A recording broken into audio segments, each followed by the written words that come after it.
علیکم پیارے بچوں، جیسا کہ آپ سب کو پتہ ہے کہ king way group of schools کی طرف سے آپ کو ویڈیو لیکچرز بھیجے جا رہے ہیں۔ آج ہم اس میں کلاس 6 کی اردو کی بک کا سیکنڈ چیپٹر کی تھرڈ لیکچر جو ہے وہ ڈسکس کریں گے۔ سیکنڈ چیپٹر ہے نعت رسول مقبول صلی اللہ علیہ وآلہ وسلم۔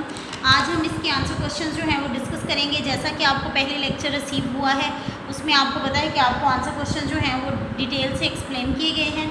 اب یہ دیکھیں، اس کا فرسٹ کوشچن آنسر میں فرسٹ کوشچن ہے حضرت محمد مصطفیٰ صلی اللہ علیہ وآلہ وسلم مظہر شان خدا ہیں، وضاحت کریں۔ اب آپ کے پاس یہ جو آپ کو ڈائری بھیجی گئی ہے اس میں بھی یہ دیکھیں، یہ ہم نے سوال دیا ہوا ہے۔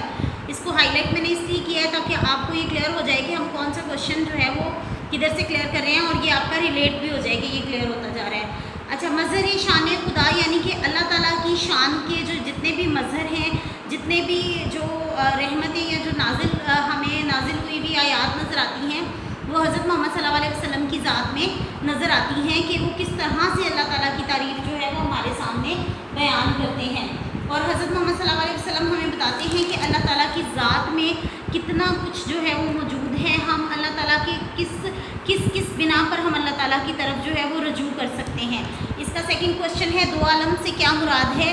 تو یہ دیکھیں، آپ کے پاس جو ڈائری ہے اس میں بھی یہ کوشچن ہے دو عالم سے کیا مراد ہے۔ تو پیارے بچوں، دو عالم سے مراد ہے دونوں جہاں، یہ جہاں اور اگلا جہاں، یعنی کہ دنیا کی زندگی اور آخرت کی زندگی۔ نیکسٹ آپ کے پاس کوشچن ہے حضرت محمد صلی اللہ علیہ وسلم غریبوں کی ثروت اور ضعیفوں کی قوت ہے، واقعات سے واضح کریں۔ یہ دیکھیں، اس میں بھی آپ کے پاس یہی کوشچن ہے۔ اس کا آنسر یہ ہے کہ حضرت محمد صلی اللہ علیہ وسلم غریبوں کے ساتھ جو ضعیف تھے، غریبوں کے ساتھ اور ضعیفوں کے ساتھ بہت زیادہ رحم دلی سے پیش آتے تھے۔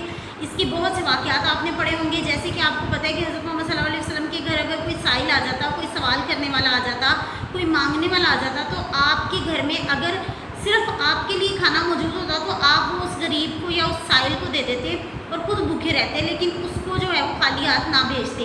اسی طرح سے آپ نے بیشتر جگہوں پر پڑھا ہوگا کہ جب حضرت محمد صلی اللہ علیہ وسلم کسی راستے سے سفر کر رہے ہوتے تو آپ نے دیکھا ہوتا کہ کوئی بزرگ جو ہے وہ بوجھ اٹھائے جا رہا ہے تو آپ اس کا بوجھ خود اٹھا لیتے اور اس کی منزل تک اس کو پہنچا کر آتے۔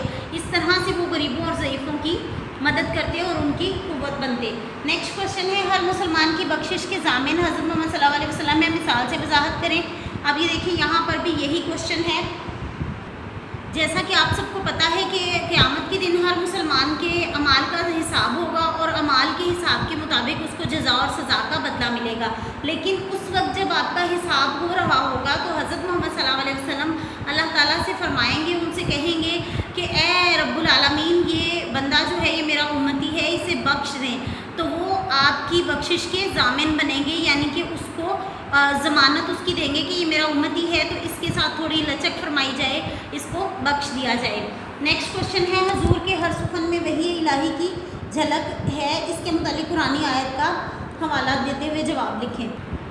تو اس کا آنسر یہ دیکھیں، میں آپ کو قرآن پاک کی ایک آیت پڑھ کر سناؤں گی، آپ نے اس آیت کو جو ہے، آیت کے ترجمے کو جو ہے وہ رائٹ ڈاؤن کرنا ہے۔ کہہ دو کہ میں تم میں سے نہیں کہتا، تم میں سے یہ نہیں کہتا کہ میرے پاس اللہ تعالیٰ کے خزانے ہیں، اور نہ یہ کہ میں غیب سے جانتا ہوں، اور نہ تم سے یہ کہتا ہوں کہ میں فرشتہ ہوں، میں تو صرف اس حکم پر چلتا ہوں جو مجھے خدا کی طرف سے آتا ہے۔ کہہ دو بھلا اندھا اور آنکھ والے برابر ہوتے ہیں، تو پھر تم غور کیوں نہیں کرتے۔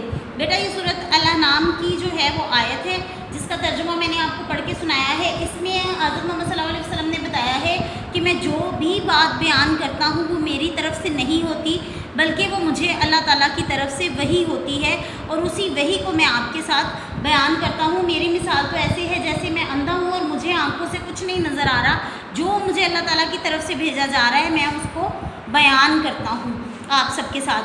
بیٹا، یہ سارے کوشچنس جو ہیں وہ آپ نے اپنے رجسٹر پر رائٹ ڈاؤن کرنے ہیں۔ اس کے ساتھ ہی یہ دیکھیں، اس میں نیکسٹ آپ کا یہ اعراب ہے، اعراب لگا کر تلفظ کو واضح کریں۔ آپ نے ان سب ورڈز پر، الفاظ پر اعراب لگانے ہیں تاکہ ان کا مفہوم اور تلفظ جو ہے وہ واضح ہو جائے۔ اس کے بعد ہے واحد کی جمع اور جمع کے واحد لکھیں۔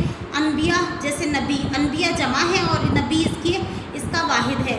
حدیث واحد ہے اور احادیث اس کی جمع ہے۔ اسی طرح سے آپ نے ان سب کے واحد جمع کرنے ہیں۔ یہ دیکھیں، یہاں سے ہمارا یہ اعراب اور واحد جمع یہ بھی کلیئر ہو جائے گا۔